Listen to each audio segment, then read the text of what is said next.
หมังปอกหมังไหนตีจังบ่นออกมาในใจเฮาค่ะว่าเฮาคันให้อ่อนกันมานั่งภาวนากันตราอยู่คือๆใหญ่ๆอยู่ตาเสก้อยกาถ่อมอยู่เหมือนหางป่องใจซ้ำอ่ำป่องใจเหมือนหางตีเข้าใจจึงซ้ำอ่ำเข้าถึงอ่ำเจียงเดียงไหนน้อ วางเผาหวังปอก็วนสี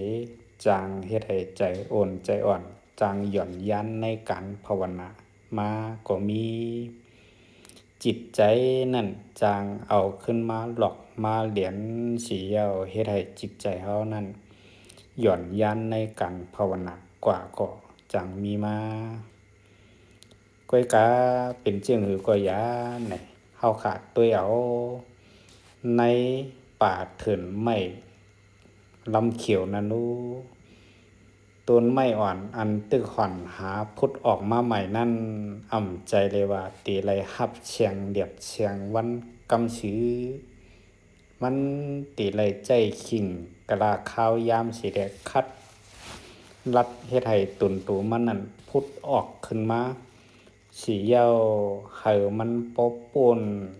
ตูนอันข่มรับสายเดียดสายวันมันนั่นเหอปบป่นสิเดมันจังไดรับเสียงเดียดเสียงวันมาการภาวนาตะละอันวันนั้นก็ตีไลหวานจื้อหวานพันเฮ็ดให้จิตใจเฮานักเนียนเกี่ยมแข็งมาสิเย้าไว้ใจเหมือนหนัง